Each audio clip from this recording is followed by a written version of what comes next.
In this video, we'll explore one of the most powerful principles for shaping your reality and the 4 keys that can completely transform your life when you truly understand them.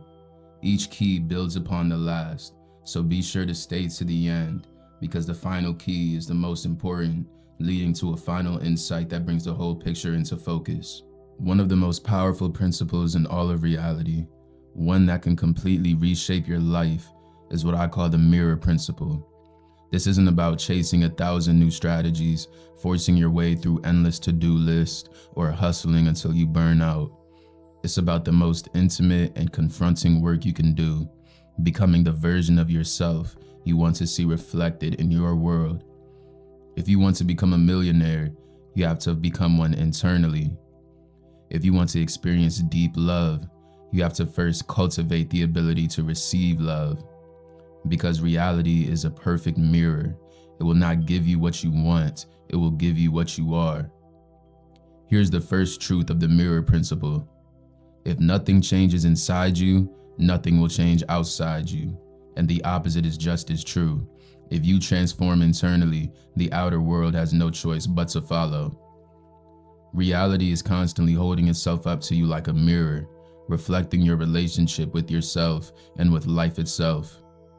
If deep down, your belief about money is, "I'm not capable of making it," the mirror of reality simply says, "So be it," and hands you more situations that prove you right.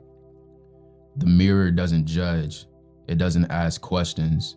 It's like a loyal friend who simply validates your beliefs no matter how empowering or destructive they are, the biggest enabler in the universe.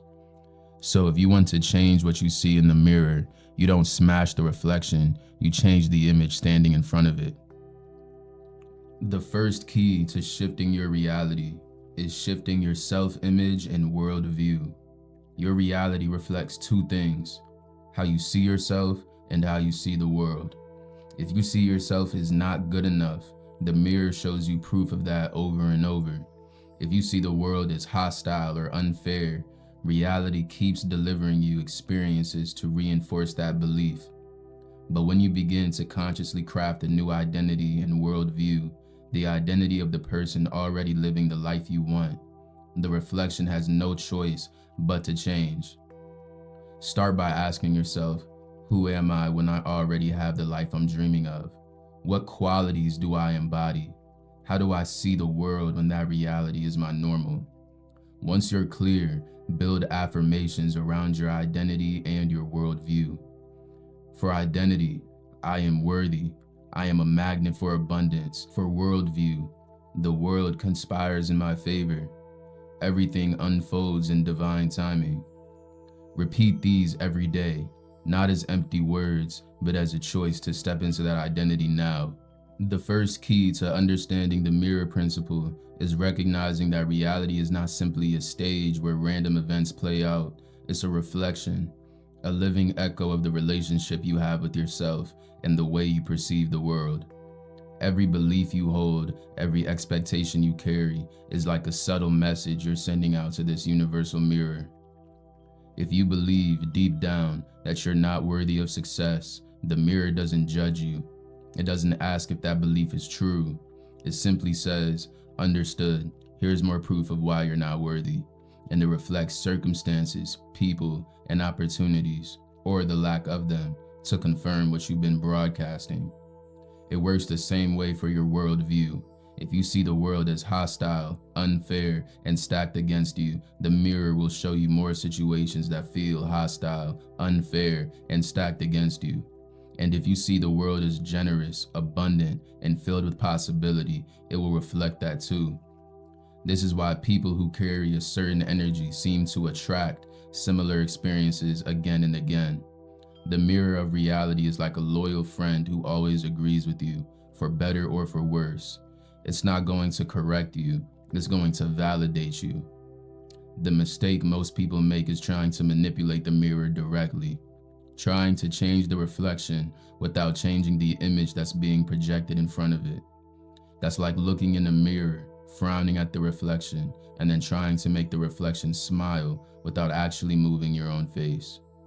To change what you see, you must first change what exists inside. That means consciously shaping your self-image and your worldview until they reflect the reality you actually want to live in. The second key to shifting your reality is hold the frequency long enough for reality to catch up. In your inner world, an image forms instantly. You close your eyes and it's there. But in the physical dimension, matter is slower, it's dense, it takes time to reconfigure. This is why patience is non-negotiable on this journey. You must hold the new identity and worldview long enough for the mirror to reflect it back to you. Here's where most people fall into the trap. They create a new belief, they feel good for a while, but when the external results don't appear immediately, their mood drops. That drop in frequency then becomes the new signal, and reality reflects it back with delay. And so begins the wave, up when they believe, down when they doubt, never stabilizing long enough for transformation to take root. What is the key? To stay loyal to the identity that you've chosen, no matter what the current reflection looks like. See, the second key is equally important, and it's the part that tests most people's patience. The mirror of reality operates with a time delay. Your inner world is instantaneous. You can imagine yourself walking through your dream home right now, and it's as real in your mind as anything you've experienced in the past. But the physical world is bound by the processes of manifestation. Matter is dense, it needs time to rearrange itself. Think of it like planting seeds. The moment you choose a new self-image and worldview, you've planted something in the soil of reality. But the sprout doesn't appear the next morning, just because you're excited about it. It takes time for the roots to grow, for the seed to push through the soil, and for the conditions to match the growth. Here's the trap. People start with strong, inspired energy. They feel motivated, certain, alive. But when the outer world doesn't immediately reflect their new inner state, they start to doubt. That doubt changes the image they're projecting. And that doubt shows up later as evidence that things aren't working. This creates a repeating cycle. Number one, the inspiration phase. When you create a new identity and worldview, you feel unstoppable. 2, reflection lag. The outer world hasn't caught up yet, so nothing obvious changes. 3, the doubt phase. You start second guessing yourself and your energy drops. And lastly, the negative reflection. The mirror finally catches up to your drop in energy and delivers results that confirms your doubts. Breaking this cycle requires loyalty, unwavering commitment to the identity you've chosen, regardless of what the reflection looks like in the moment. See, the inspiration phase is electric. You see the possibility so vividly in your mind that it feels like it could happen any second. Maybe you write it in a journal, maybe you visualize it, maybe you even take some bold actions. And here's why it feels so real. In your inner world, you've already made the shift. Your nervous system hasn't caught up yet, but your imagination, the realm where all creation starts, has locked onto the image. 2, the reflection lag. This is the part that catches most people off guard. When you planted the seed, but the physical world hasn't rearranged itself. In this phase, the mirror of reality is doing what it does best, recalibrating. It's shifting the people, opportunities, and resources in ways you can't see yet. But because you can't see it, the mind starts whispering, nothing's changing, maybe this hasn't worked. This is where the old reflection is still showing. The bills are still due, your body still looks the same, your career still feels stuck. The psychological trap is we're conditioned to believe, I'll believe it when I see it, but the mirror principle demands the opposite. You'll see it when you believe it, and keep believing it. Number 3, the doubt phase. If the reflection lag lasts long enough without visible changes, your emotional state starts to slip. You might still be saying affirmations, but the feeling behind them is hollow. You're no longer radiating certainty, you're broadcasting, I hope this works, but I'm not sure. Why this matters, the mirror doesn't respond to the words, it responds to the frequency underneath them. If the frequency shifts to doubt, the reflection will follow, but with a delay, which means just when you think you're turning a corner, that delayed negative reflection lands, confirming your fears. And lastly, the negative reflection, where it gets tricky. By the time the negative reflection shows up, you've probably been trying to stay positive for a while, and you take the setback as a sign that it's not working. But here's the truth. You're not seeing the current state of your vibration, you're seeing the past one. The reflection is always a lagging indicator. Most people fail here because they mistake the echo for a prediction. They think if this is what's showing up now, it must mean the future will be more of the same. And so they abandon the new self-image entirely, returning to the old one, which guarantees the cycle will repeat. The third key for understanding the mirror principle. The mirror reflects the content, not just the emotion. Most people think reality responds to the energy of their feelings, and while that's partly true, the mirror of reality actually responds to the content of what you're focused on. Here's what that means. If you constantly say, "I hate my job," the mirror does not just reflect hate, it reflects the job part of that statement.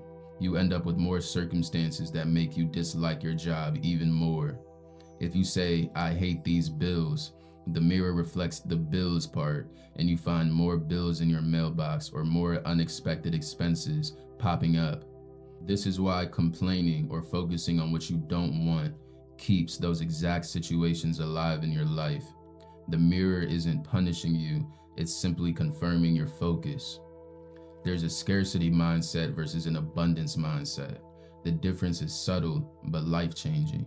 In a scarcity mindset, you focus on the gap, what's missing, what's wrong, what's not enough. In an abundance mindset, you focus on what's already working, what's already present, and what you do want to grow. And here's the powerful shift. When you begin to consistently focus on what you already have, even if it's small, the mirror starts to reflect more of it. This isn't about ignoring problems or pretending they don't exist. It's about deliberately choosing your focal point so you're feeding the reflections you want instead of the ones you're trying to escape. The practical ways to apply this is inventory your wins. Each day, notice at least 3 things you're grateful for that align with your desired reality. Reframe your complaints. Turn "I hate my job" into "I'm grateful for the income while I'm creating the work I love." And 3, visualize from fullness. Imagine your dream life as if it's already here, and pair it with the feeling of gratitude, not longing and yearning. Do this consistently, and you stop sending the mirror mixed signals. Instead, you're feeding it one clear, coherent image. Key 4, reversing the mirror cycle. Most people live in what I call the puppet cycle. They see the reflection of their current reality, then they let it shape their thoughts, feelings, and self-image. This new self-image projects back into the mirror, which then creates more of the same reflection. It's a feedback loop, and it's exhausting. The standard cycle goes like this. You observe what's already there. You form an internal image based on it. That image gets projected back to the mirror, which reflects more of it. If your current reality is filled with struggle, this means you're unintentionally creating more struggle, not because you want to, but because you're letting the reflection dictate the image you send out. The way out is to reverse the cycle. Instead of starting with what you see, start with what you choose. Form the image first. Decide exactly who you are and what your reality looks like, regardless of what's showing in the mirror right now. Hold it steady. This is where discipline comes in. Your job is to stay loyal to the new image, even when the old reflection is still showing. Look for confirmation, not contradiction. When you check the mirror, don't search for proof it's not working. Look for even the smallest signs that the new image is taking shape. For example, if you've chosen the identity of someone who's financially free, you might notice tiny confirmations, an unexpected discount, a small new client, feeling calmer when paying a bill. They may seem small, but each one is evidence that the mirror is beginning to shift. The moment you acknowledge them, you reinforce the signal and speed up the reflection process. The reason this works is when you reverse the cycle, You stop being a passive observer of your life and become an intentional creator. The mirror can only reflect the image you give it. So when you give it a clear, consistent image that matches your desired reality, the reflection must eventually change. The trick is patience. The new reflection won't appear instantly because the physical world operates with a delay. But if you stay anchored in the new image, the change is inevitable. When you understand these four keys, you stop being a passive participant in your life and start becoming its architect. The first key taught you that the mirror of reality is always reflecting two things: your relationship with yourself and your relationship with the world. Change those two, and the reflection has to change. The second key showed you that the reflection doesn't happen instantly. The physical world lags behind your inner world. That means the version of you you're living as today is shaping the reality you'll see tomorrow. Your job is to hold the identity you've chosen long enough for the mirror to catch up.